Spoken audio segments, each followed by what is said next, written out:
আসসালামু আলাইকুম। বিসমিল্লাহির রহমানির রহিম। শুভ দিন। সুন্দর একটা দিনের শুভ সূচনা সবাইকে।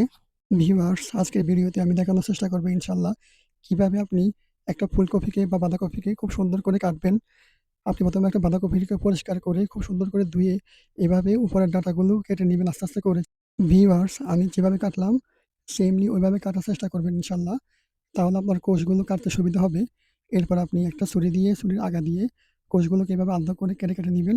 দেখেন মাশাআল্লাহ কত সুন্দর করে গোটা, গোটাভাবে কোষগুলো চলে আসছে আমার হাতে।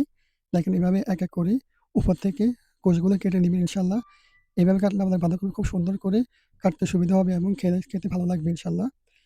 অনেকে বাঁধাকপি কাটেন, বাঁধাকপির কোষগুলো ছিঁড়ে যায়, খুলে যায়। এভাবে কাটলে আপনার বাঁধাকপিটা খুব সুন্দর হবে এবং খেতে অনেক ভালো লাগবে। তো ভিউয়ার্স, আমি যেভাবে ভিডিওতে দেখালাম ওই প্রসেসে ওইভাবেই আপনি বাঁধাকপিটা কাটলে খুব সুন্দর করে কাটতে পারবেন ইনশাআল্লাহ। তো কোষগুলো কাটার পরে আপনি একটা টুকরিতে বা উনিতে কোষগুলো নিয়ে নিবেন এবং যদি বড় মনে হয় মাঝখানে একটা ফালি করে নিবেন। দেখেন মাশাআল্লাহ কত সুন্দর হয়েছে দেখতে কোষগুলো। রান্না করার পর কোষগুলো একেবারে গোটা, গোটা থাকবে, কোনোভাবে ভেঙে যাবে না।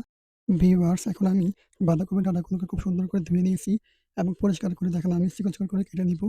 এই ডাঁটাগুলো আপনি ইচ্ছা করলে রান্না করে খেতে পারেন এবং ডাল দিয়ে একটা রেসিপি করতে পারেন এবং আমরা ভর্তা করে খেতে পারেন।